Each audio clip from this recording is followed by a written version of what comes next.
Hi everyone, my name is Salma Noreen and I welcome you all in the Essence Show.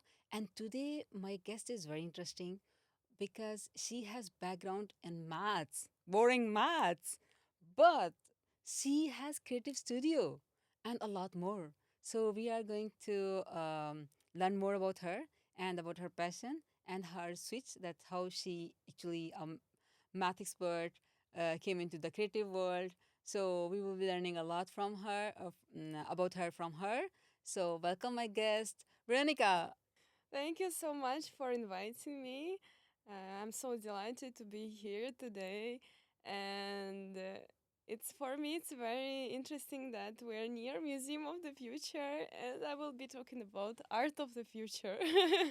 That's amazing. So, Veronica, if my audience, my viewers want to know more about who is Veronica, so how you will tell them more about you? Of course. So I will present myself. Me, I'm Veronica, and me, I'm artist with math background. I created a studio where we merge art and technology, creating immersive experiences and light installations of the new era. That's amazing. But how you actually realize this that maths and arts can go together? Like, I mean, usually we never can think that okay, maths guys are like that and creative are like totally different. So how you merge them? How you think that they can go align? To answer this question, I think I need to get back a little bit to my childhood where I started. And from childhood, I was very creative. I like to draw things, I like to make new things and be creative, like to play, like kids, they play. And after this, my dream was to create cartoons. So I went to art school and I created my cartoons as well because I was interested in animation and motion, and but from creative side. And also in my art school, I learned the visual language, the colors, expression, and for me, art is for emotion. And all of this I developed through my childhood. Also, I participated in fashion school, where also created many dresses and collections. It was also very important experience. And after that, when I went to school, to high school, I I saw that the the subject I'm going well is math. And I just pushed more. I was very interested in physics and the fundamentals, and I saw that there are in their core they are very beautiful. Like Picasso paintings, the math is like is in this level beautiful, and. For me, this was stunning, and for me, I liked to solve small tasks, like small tasks for kids they give to Olympiads, and through them, I learned how math can describe the world, how the abstract concepts can bring the new vision to this world and bring the foundation you can on which you can construct basically anything. And then I continued, and I have bachelor's degree in math, I have a master's degree in math, and through this time I learned what are the secrets of the universe. What I learned everything from physics to astrophysics, but my foundation is like math, core math, hard math.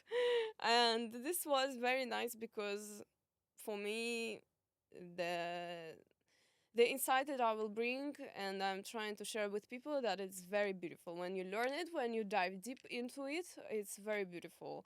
I can attach the link to my article. I made it for kids why they need to learn math, but I think it applies to all. You can read it.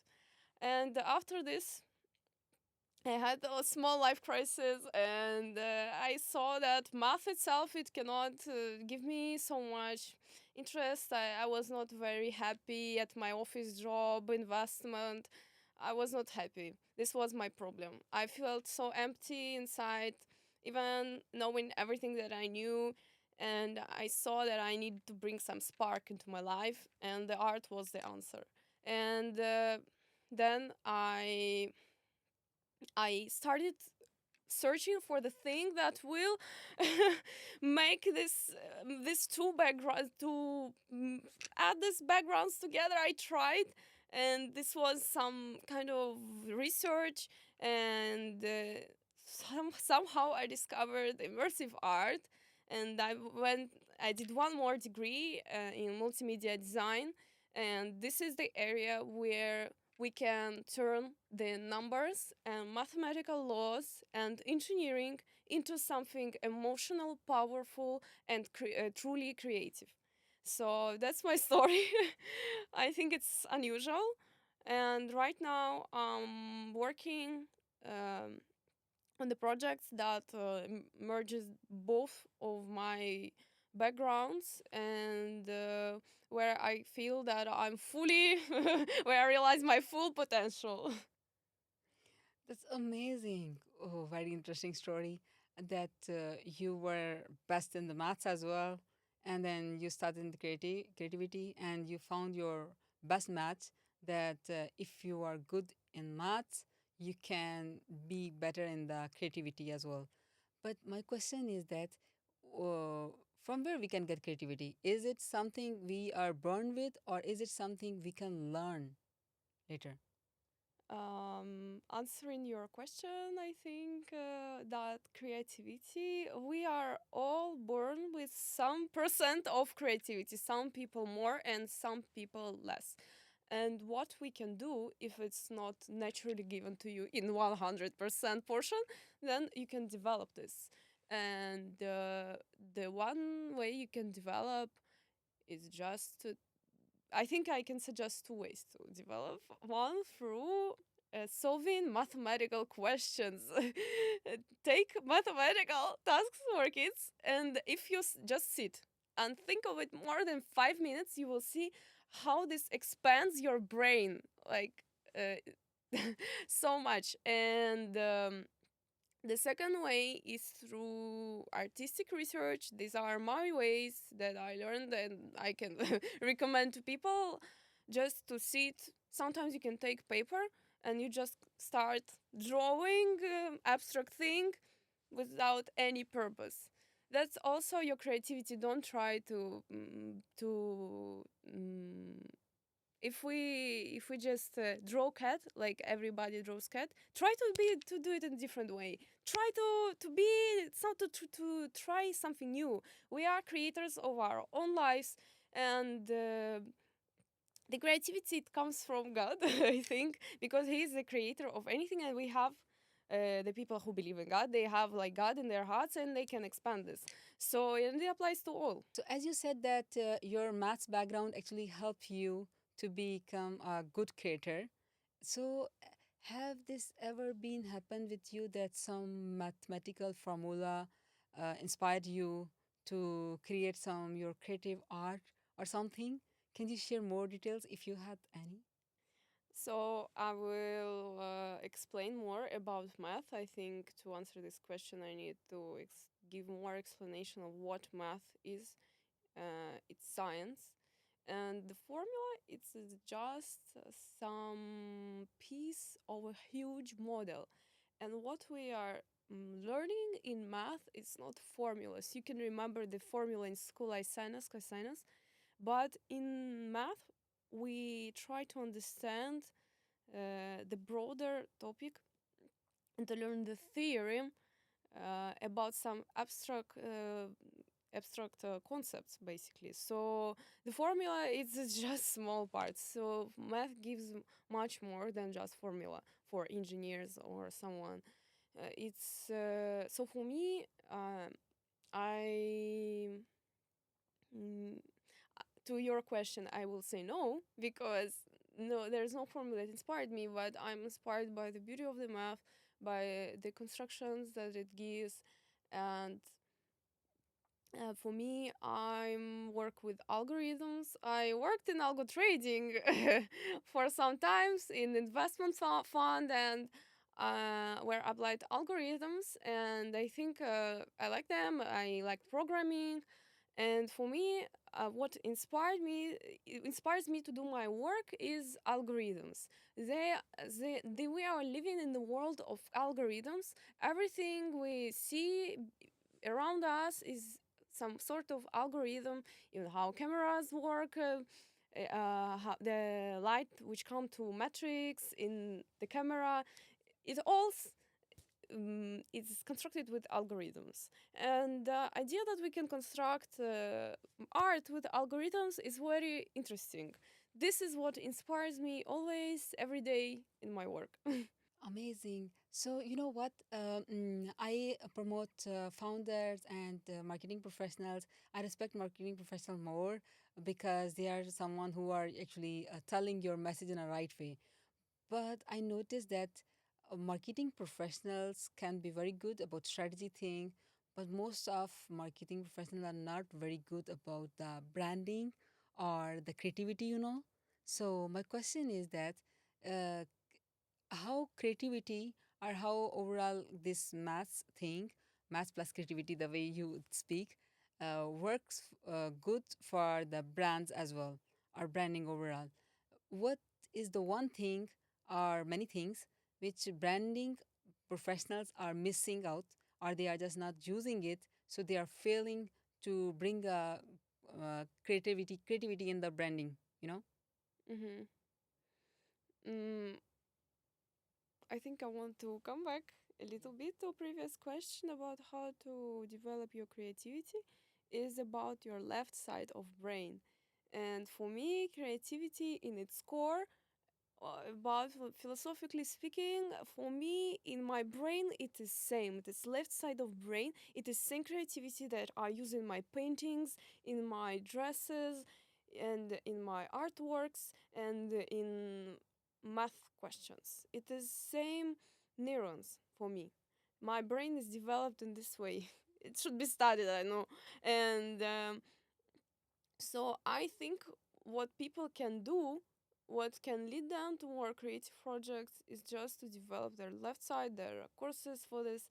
There are many things to do this. Even playing chess, this can also help you because it expands your creativity to solve complex tasks.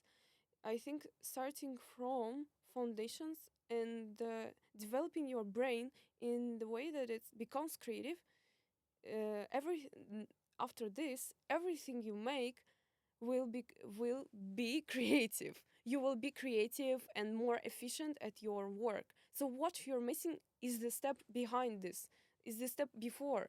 uh, so if you want to enhance your project quality, you should think how my brain works, how can I expand its abilities, and then as just the consequence you will get more creativity in normal life, in daily tasks, and also at your work. So I think that the thing that is missing, maybe some corporate teachers, they're watching me and make corporate trainings like expanding abilities of the brain, and the results, maybe they won't come next day, but they will come after the neuron connections, they will be made in your brain, and then the results will come. That's amazing. Guys, I want to show you something. Please notice her dress is amazing. Her jewelry is amazing.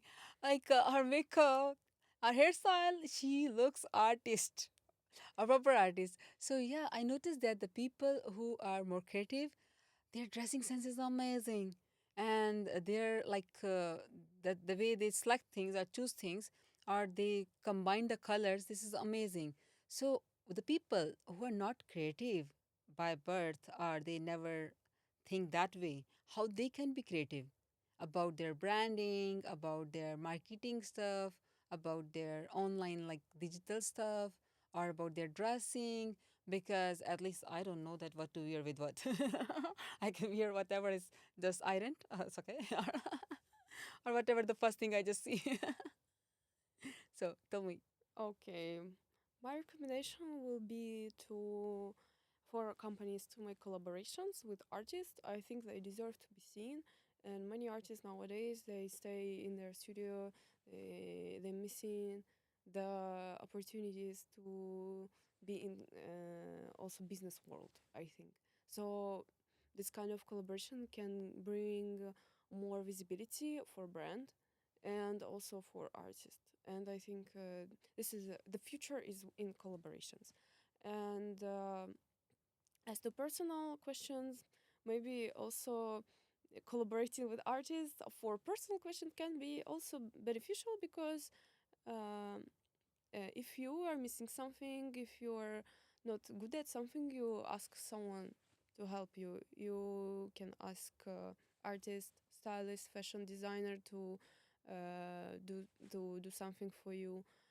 For example, I also still I have sewing machine at home. Sometimes I make clothes as well. And for me, I feel the colors from my childhood. I feel how I can use them, the forms, the colors, composition. I just feel it. I don't need to do anything. It's amazing. But you know what? I noticed that few people are like, whenever they see something, anything, like they will see this corner, they know exactly in their mind that what can look better here. The others will not see anything, not the difference. For me, at least, no difference at all. If this corner is empty or is having some plant or something or not. So some people are not creative, or some people are creative. So my question is again back to our previous question: that is this something we can learn, or is this something now because we don't burn with the creativity? It's okay now, let it go. For sure, you can learn this. Maybe not to the level of the biggest artist of our times, but still, it's something you can learn and develop. This is what I believe. And even creatives, they can become more creative if we put our focus on it. If we do everything, we can become more creative because it's just about our brain. And we should start earlier because as we get older, the brain is developing with lower speed. So if you do it when you're young, you can learn easy and you can become creative easily. And if you don't see something in the corner, you can learn fast. In like 1 month, you will have more ideas. And I think AI tools are good for mm, developing your own creativity. Now we have so many AI everything basically, and but this is very useful because there exist a lot of many helpful programs and softwares which can help you. It's amazing. But as you mentioned that AI can be more helpful. So do you mean that the creative guys are not helpful now anymore and they don't have any jobs now? Like because everyone can go to the AI tools. So what about the future of creative guys? For me, I see AI just as an assistant. Just the painters, the greatest painters, they had assistant who mixed the color for them, who even I think Leonardo da Vinci, he had some assistants who made some things for him, and it's normal. The AI is just our assistant, and he can uh, just help us somewhere. But I believe creative it comes from the people's brain and in connection with person's soul, because all the art pieces they were created from our soul and using our brain. So AI can enhance something, can help really, but it will never replace the creatives. No, but like for example, if a company needs marketing material, okay, and previously they needed to hire some creative guy or girl, and they need to create few options for them, mix the colors or decide some colors that what's gonna work for this brand or not. But as you said that now AI can create hundreds of like within minutes, and that's true as well. So what is the now their future? The previous creative guys who were just taking hours or days to create something. And as you said that if this is the corner, we don't know what we can put there. So we can simply ask the AI, and AI can give us many options that how we can decorate this place. So it means that interior guys, interior design guys, they have no future ahead, is it? Um, I think there are professions that will lose uh, their importance in next 10 years. Um, some and some professions they still will be very valuable.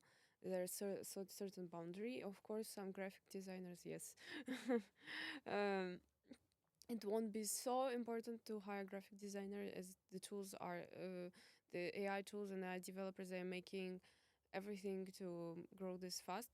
Uh, but at the same time, there are I believe that contemporary art can never be created by AI fully, and although there are some pieces which are created with AI, and but still the contemporary art, sculptures, paintings, and other forms of media they cannot be created with AI because, as I told, they are created with personal emotions, with personal conscience, soul.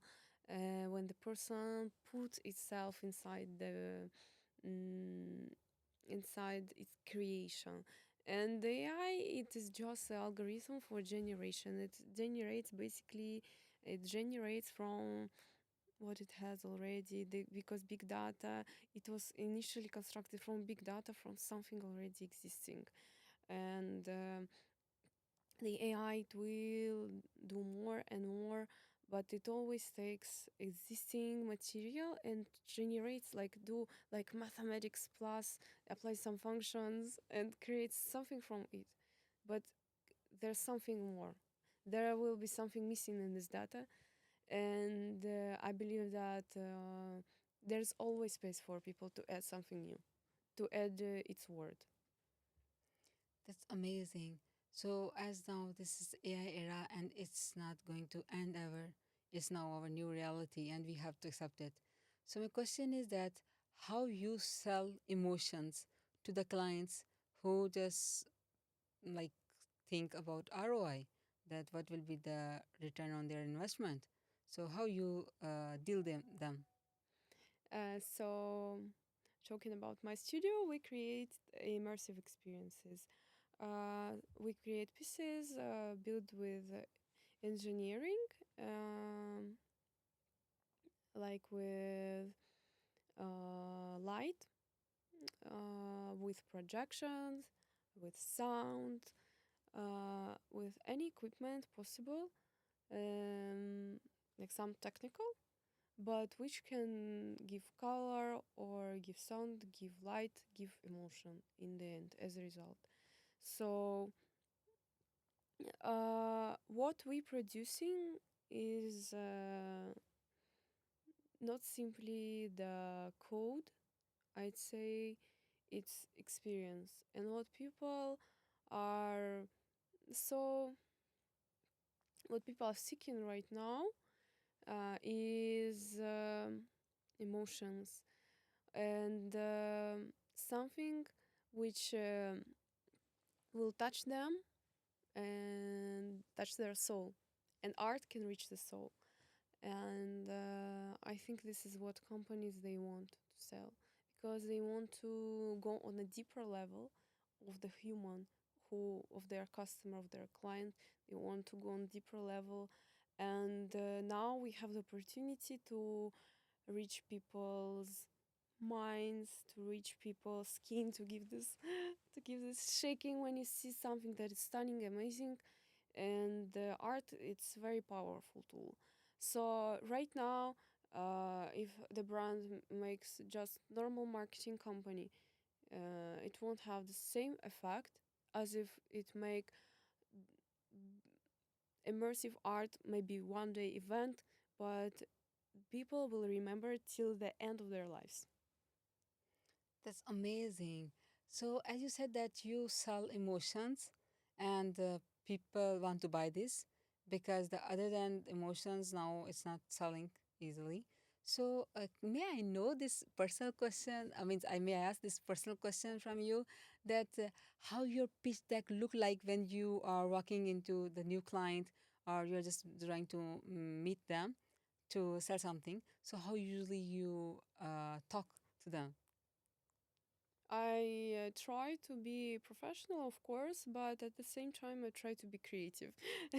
So how you keep creativity and professionalism both together? Creativity is too casual, professionalism is too professional. So how you manage this?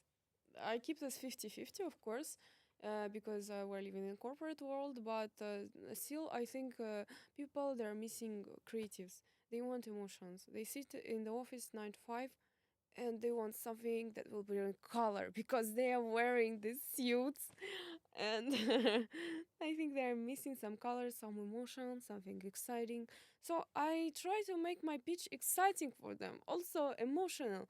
I try to uh, awake in them some emotions, so they can be interested, they can be like, kids, wow, we learned something new. I try to make them curious, and curiosity is a very powerful tool, because curiosity can lead us to many new things, uh, which have never existed before.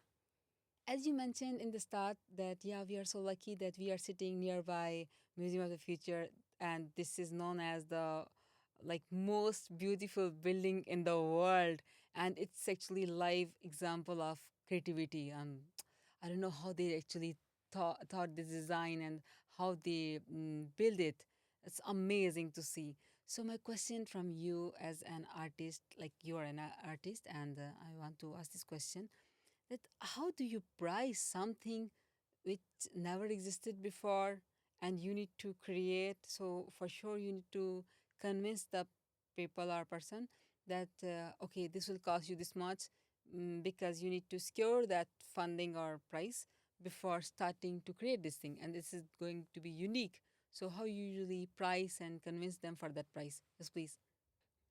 For the projects, all projects they have equipment, because we are using equipment in our projects, starting from projectors and more advanced equipment. So there's always just the cost of equipment by uh, uh, companies, and we just keep these prices. And even for a piece which has never existed before, there's certain formulas for how to create the budget for the project, what's the price of the service of content creation, of code generation, etc., etc. There's a certain price list for services, and even if it have never existed before, we can make the budget for this. But I think the most important part, that the equipment is the most expensive part of the project. So of course, the what we're saying is, in the first time we in the first place, um, the cost of the project is the cost of equipment, and then all other services such as artistic vision and everything under it.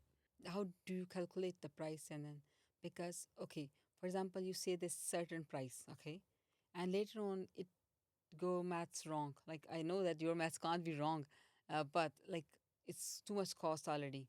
So how you already calculate your price and how you tell them that this is the price, okay, because you are the one who is going to create this unique thing, yeah, and how you convince them for that price what you calculated already. So for me, I explain with statistics how multimedia projects change the brand vision, and change how people see the brand. And for example, if the project is interactive, people, they get amazed. They're so involved with like essentially with their body to the project, So it makes them belong to something creative. It makes them belong to this brand. It makes them belong to this product. So for me, I use many statistics and more like scientific research to explain how emotions, um, how the body experience, yes, maybe scent, maybe visuals, how they are connected in the brain with the desire to buy dance there's something, or if their goal is just to make a brand more visible, and how it can be connected to brand in their brain and how strong it is. If you and I make comparison with like normal ads, we see everywhere ads. We open our phones, we go in the mall, we see ads everywhere. They are too much. But immersive experience is something that it will be once in your life. So it will be something very, very special. So I try to explain this and how strong will be the connection between the brand and this particular experience. That's amazing. Yeah, you remind me something that it happens that some big brands, when we are just walking into, like, for example, clothing brands or other brands, okay, we are walking there, okay, we have some special kind of fragrance or like soft music or something, especially the venues, etc. We just always face this. So you say that this is all part of art. Yes, of course. All shops now, retail, they try to make their shops more immersive. Even I saw examples in Dubai Mall where they place installations right now. I like this trend so much because this is the tool to bring the attraction. And if also sense, it is very powerful to create a connection with the body and music as well. If it's not too loud or if it's more relaxing, of course, the person will get better experience and he will be willing to buy more. That's amazing. So, in your creative studio, you create everything like from the voice, like audio, spatial audio for each brand, and the scent for each brand, and the visuals, all everything. Like you do this thing. Yes, we're trying to engage the audience in all possible ways. We have some projects with Sense, we don't use them in all projects. Normally, we do audiovisual installations, so this means we make music, we make sound design, and we make visuals. Because in percentage, the people they are 80% visual. All information that comes to us mostly visual. If we see movie without sound, we will remember this. But if we hear the movie without picture, we won't remember. And so we focus on visual side. Me, I'm visual artist. I have very strong vision of how something will be, and so but if we have the opportunity to add something more, for example, if person can touch something and it will trigger some projections, for example, or if we do motion tracking when people can move their body, it will also affect the visual and the music, this kind of interaction. So we try to engage all senses if it's possible, but mainly audiovisual. Amazing. You know how I don't want to speak. I want to listen only because you are telling the things which we notice, observe, but we never thought that this is all planned. So now my question is that how do you explain to about the data art to a founder who never think this way? Like, I think more of the founders don't think the way you are explaining now to us. We never thought that okay, everything has proper, like, some data art behind it, and that's how we are experiencing. And as you said that this art makes people to buy, or it really affects or has some connection with human body or brain. So can you please explain more? So, data art is the art of the future, I'd say. The most common name everyone knows right now is Refik Anadol. He makes digital art sculptures. Um, I will explain how. We're living in a world of big data. It happened with recent technological advancement. We have the companies, they have so much data they use uh, to in their company uh, that comes with to their computers, not even companies, even governments. We're living in a world of data. We storage it, and we don't know what to do with so much data. And what we can do with so much data, we can create art. I think it is very beautiful because we can translate numbers into something emotional. Uh, so, um, what Refik Anadol does and many other artists is they take these numbers, this data, and turn them into visual experiences. Uh, Refik Anadol, he created so many data sculptures that are very famous around the world. He took data of many centers and through the programming, through the certain programming, he translates this particular data into art.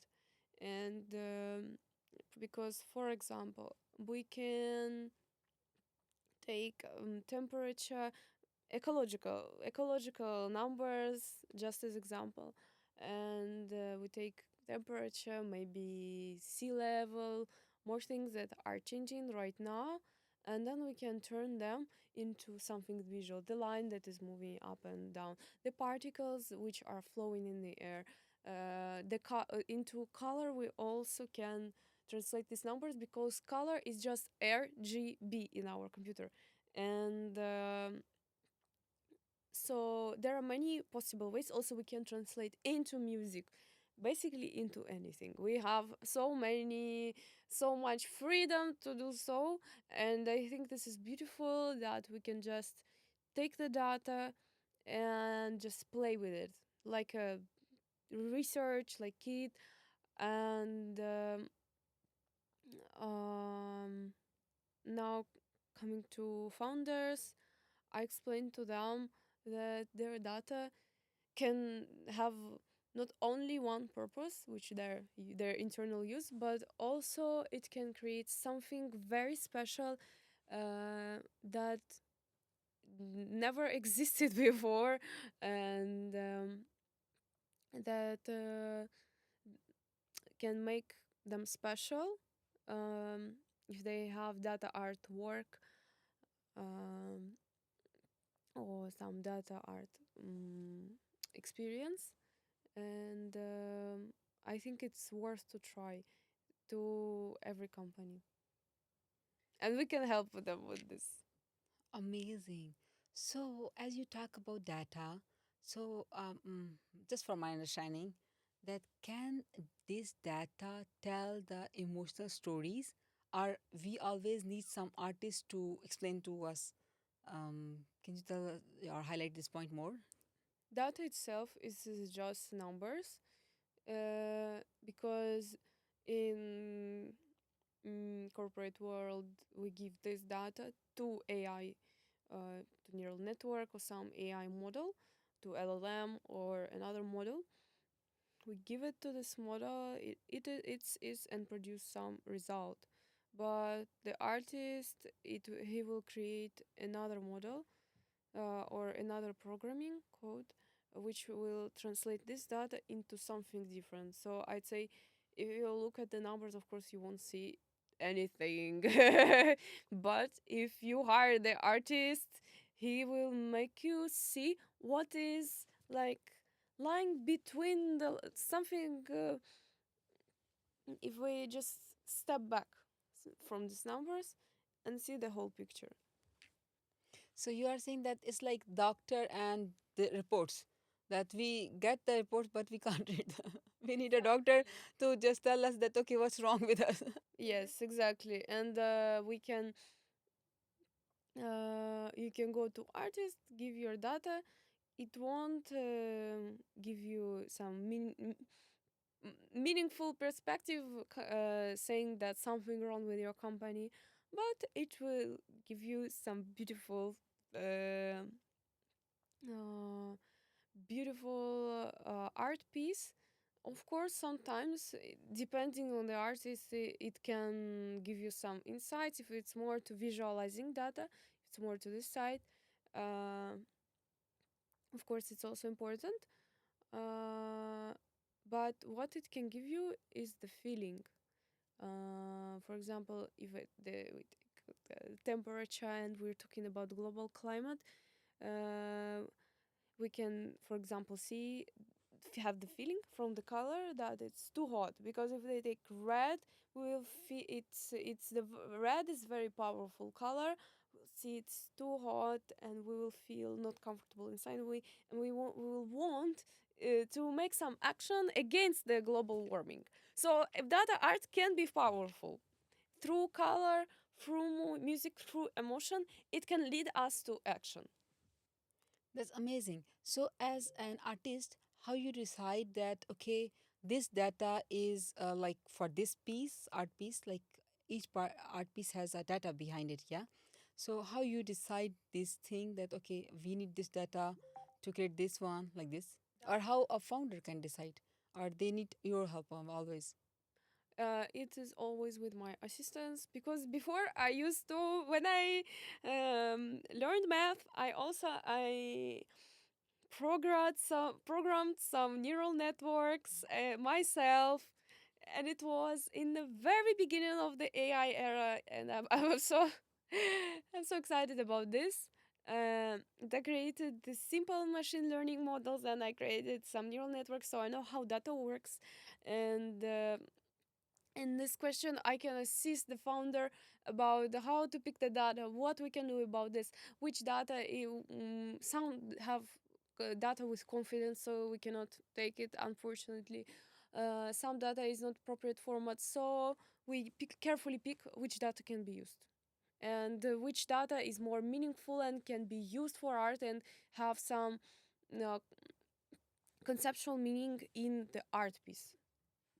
Amazing. So, you know, this data art, how do you see it that like now is AI era, and how you see that where this is moving in few years ahead, like if you see that maybe 2032, do you see any future of data art?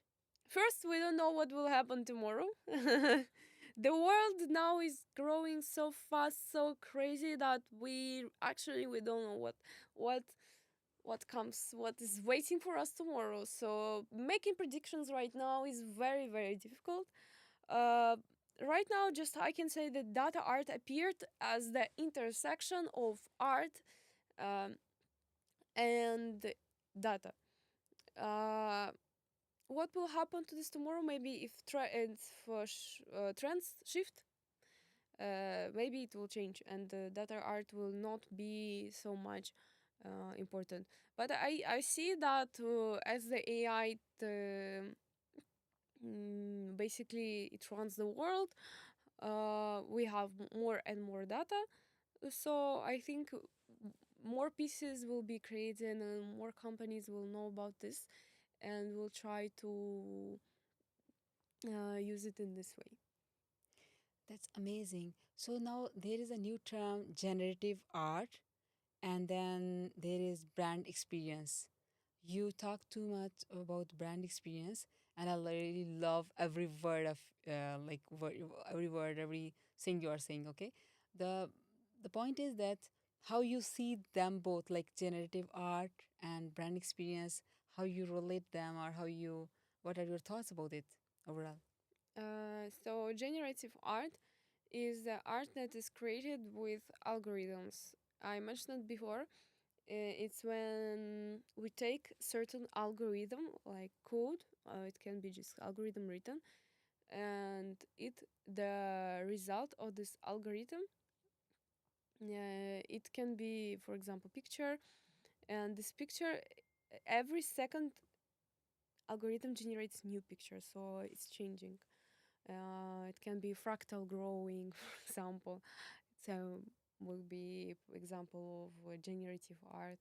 Um, Generations from ChatGPT, they are also generative art because there's algorithm in ChatGPT which produce this result. So it's any code. If we take just say something to computer, just run the code or run the code with this input, it runs this code, and as a result we get the some art.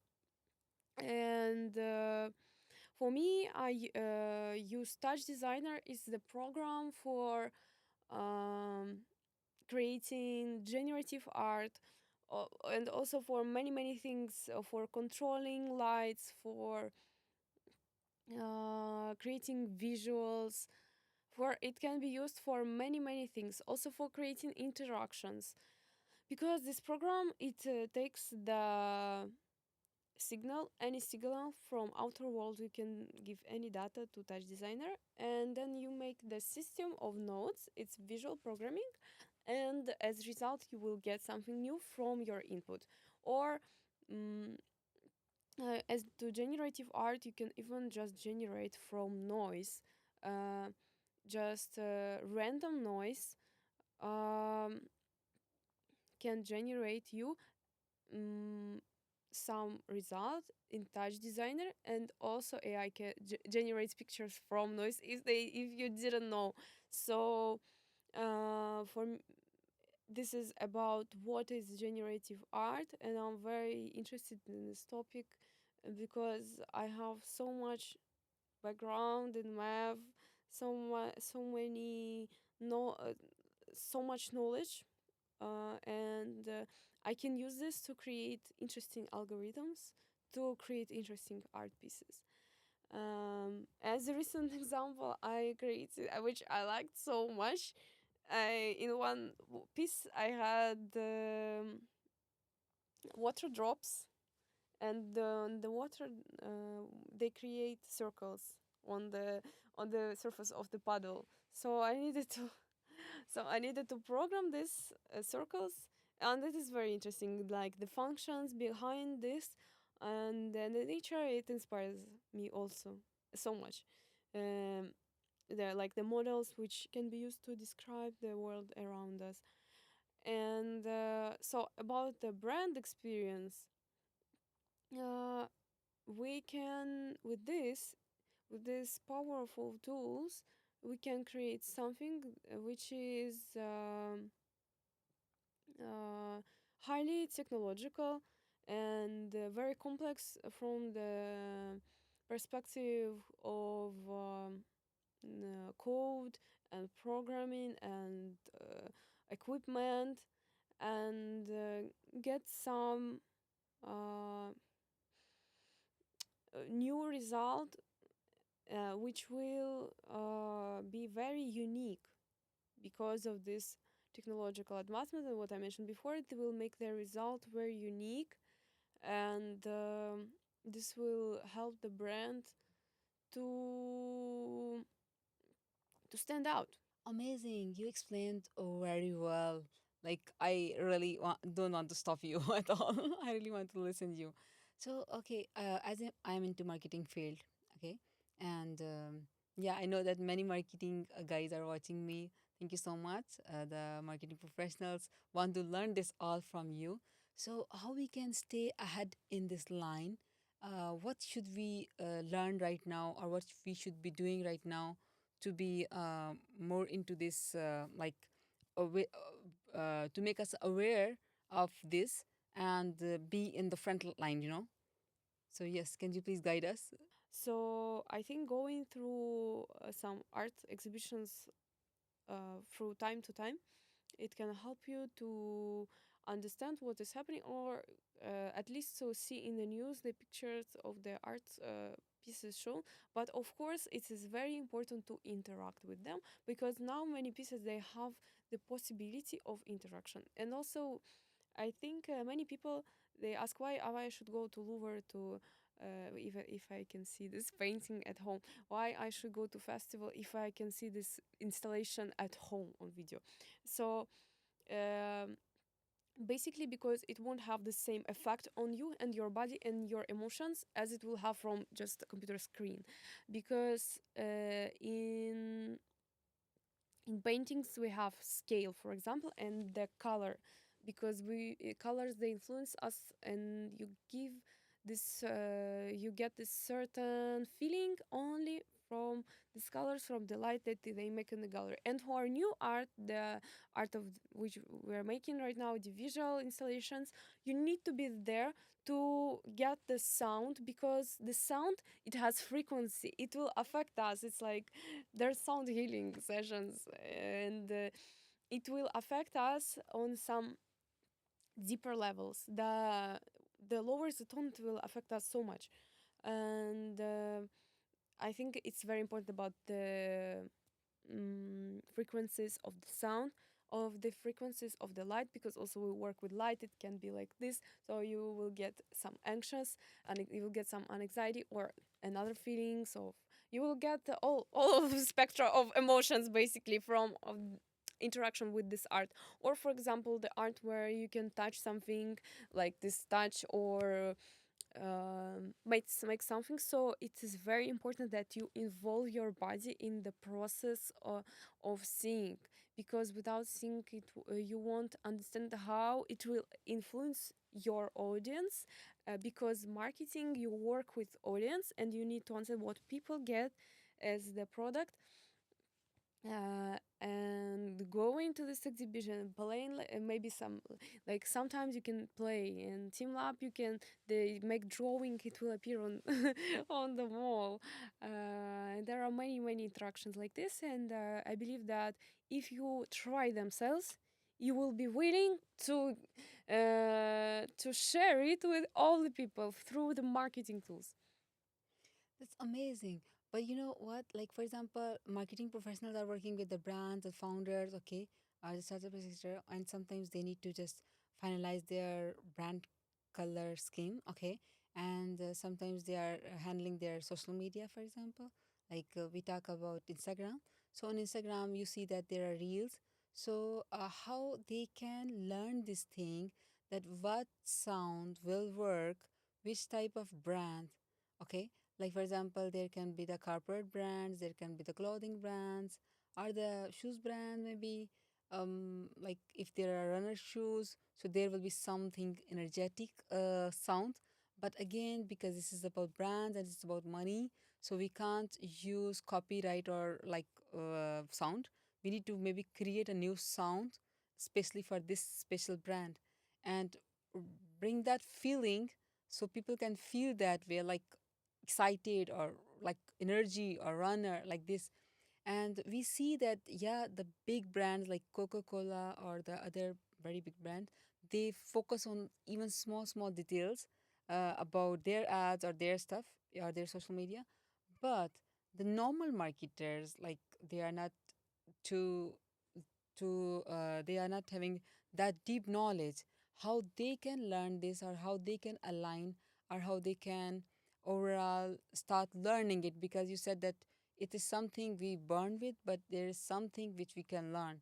So is there some possibility that we can learn that, okay, this type of brand will actually go with this type of color, or this type of message of brand will actually should have like this type of color scheme. And again, we can't copy the color scheme of like similar brands. All the can't have the same brand colors. There should be some sense or psychology behind their color scheme, what they are choosing. And then they are the sound, they can't use the same sound in all of their reels. But how, okay, let me tell you how usually people are using it. Whatever trending sound, they use it. They don't feel it that it will this will work for our brand or not. So how they can actually, especially the marketing professionals, can train themselves or can be ahead of line, or so they can, keep their position as experts. Yes, please. So I think I will continue with my previous recommendation to go to art institutions, museums, art exhibitions. Why?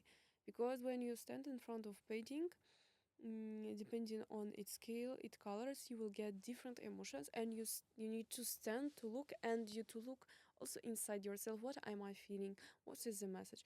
Some paintings, they're controversial. They think they talk about violence, for example. And what are and you need to try to decompose yourself into the list. How this artist he decomposed the which uh, effects he used to mm, to convey to us the message of, I don't know, violence, for example. And we will see, it's through composition, it's through big forms, it's through red color, or some maybe lines which are very Mas- messy and chaotic. So we need to, and it cannot be, it can be anything: sculpture, painting, any piece of art, installation, like we do.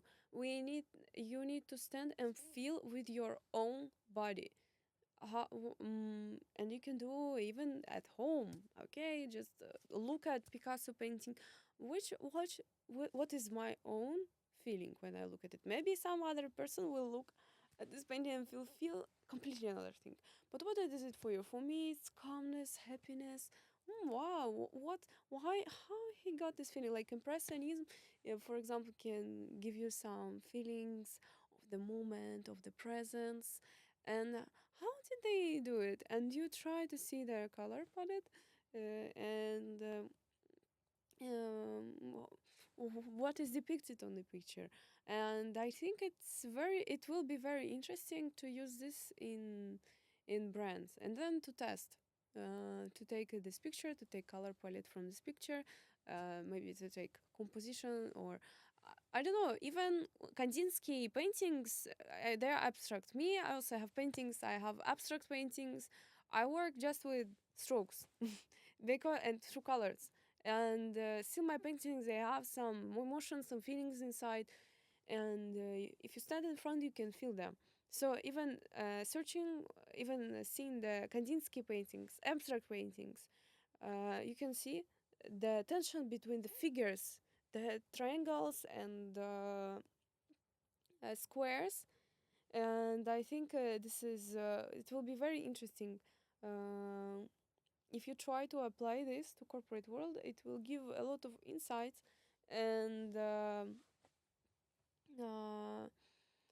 also maybe exploring this with the art specialists, for example, taking guided tours, and will enhance a lot your understanding of colors, emotions, and of sound as well. Um, yeah. Amazing, amazing.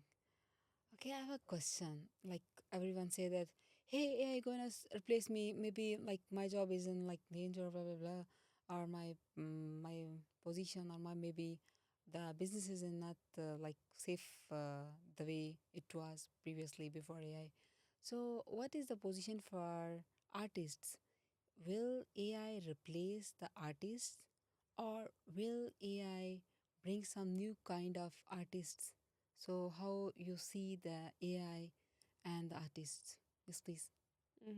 So for my practice, I see AI is a tool, uh, either assistant or either for creating something, because AI can generate. So it's like for Picasso, it was just the brush. For us, it's just AI code. It's same, and it's just a very powerful tool to bring new artists to this world, who can say new messages in new ways. And I think it will never replace, because still there's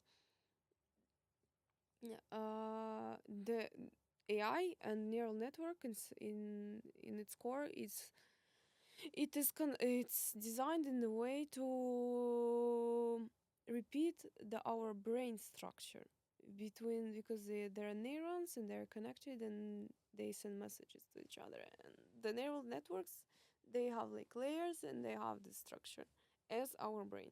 So basically AI is I'd say brain of the world, but the artists, they create something from psychology, from their soul, from their emotional experiences.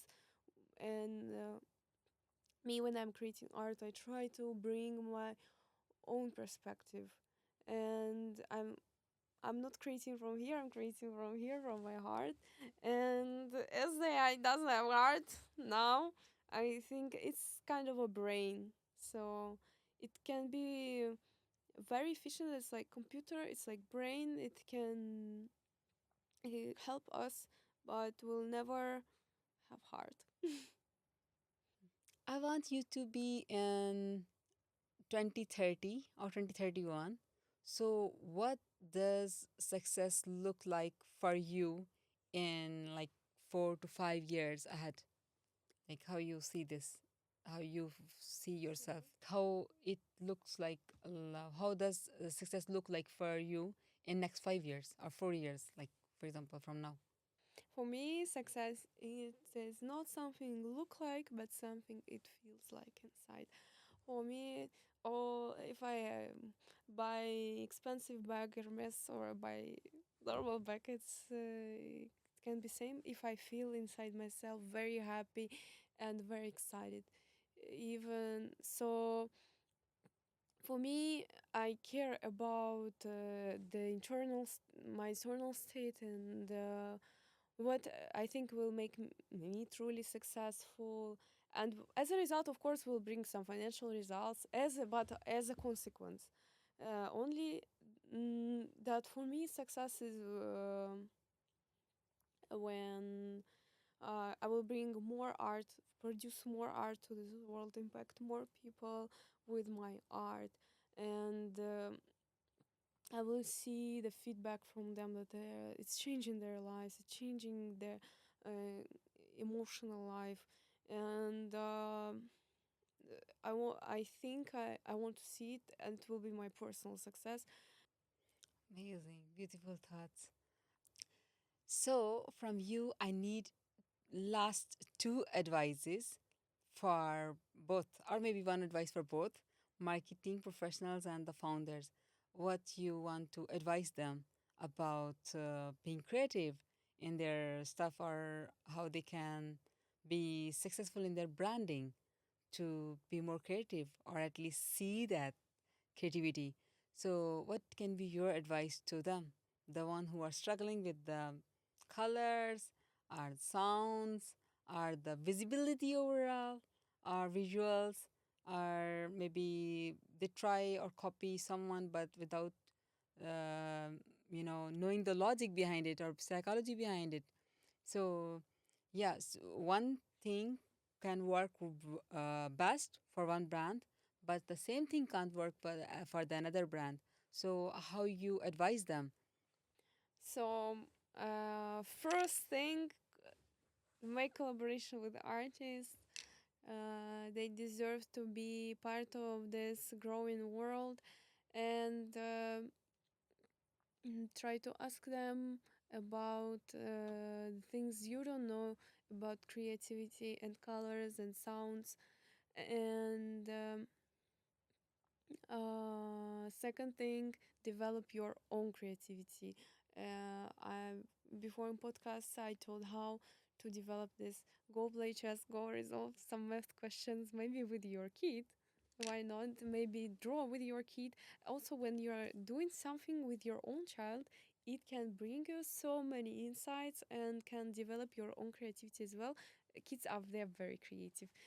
That's why they paint on their face, they paint on our walls. Of course, we're not happy with this, but it's kids because they are creative. They're like, why not I paint all the walls in our house?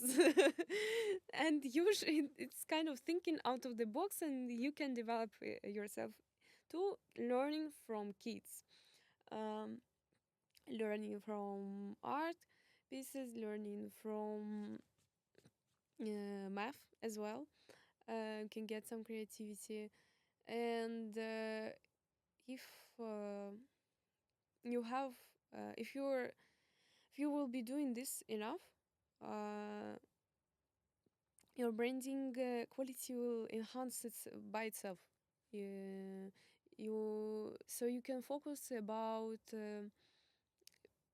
trying to be more creative even in daily task. How I will be creative in this daily task at home. You can be creative about everything, I swear. That's amazing. So you think that the people who spend more time with the kids are the especially parents who always just like bearing the kids stickers everywhere or the car or like this, so they can be more creative because they spend too much time with the kids, and the kids are always drawing something on their faces or their white shirts, like so much colors everywhere or the on the walls. So you think that this all can make you a little bit creative just because you are living with the kids? I think you need to spend quality time with your child. Like, for example, he has task to make some installation sculpture for kindergarten at school. They give us so much these tasks at in my school, and you can join your kid in this creation. You can create something together from zero, and don't watch tutorials on Pinterest. Like, don't try to copy them. Do your own piece of art with your child. Maybe some small animal, maybe some small animal they don't exist. Create your own monster. I mean, the kids, they like new things, and you need to interact with your kid. Give your ideas. You will interact. Through interaction you can um, develop your own creativity too. And for example, you can also uh, make stories with your child. Let's make story about someone. Also story, when you're trying to visualize in your head the story, it also develops our brain. um in my childhood, I read so much books, and I, because of the visualizing what's happening to them, I think my creativity enhanced also. So spending this time trying to make games, which to play games with your kid which are creative in maybe, yes, painting wall, but put something like a paper on the wall and paint on this wall together. Why not? And kids, they don't feel guilty for this creating this art. They're just kids. We are crazy about the rent, about everything, about the money. We have so many feelings that stop us from doing this. So I invite everyone to be kids sometimes. Just sometimes we can be kids, and sometimes we can even paint on our faces and walls, and we can organize it safely. And I think like it will affect your work life in interesting way, that you will be more creative, you will have more sense of colors, and the most important, maybe you will get more ideas, because the world is the world of ideas, and ideas, they come just from universe. Some ideas, they cannot be generated from past. They are just completely new. So what world is missing right now is new ideas, and to get them, you need to be creative, to generate these new ideas, not to try to copy someone, to copy this tutorial on Pinterest, or to copy this brand palette. I think you need to always create something new. Something, if you create something new, it has value because it comes from you and your soul. That's amazing. You know what? I really don't want to end this podcast. I am enjoying a lot. We learned about the maths. Okay, I hate maths all my life, but I never thought that maths can be really helpful, even till today. Till today. I was always asking that if I can go back to my school, I can ask my teachers that why you teach us maths. We never use the maths everywhere, anywhere. But now I'm just thinking that no, actually, we never study the maths right way, or we never use this in a right way.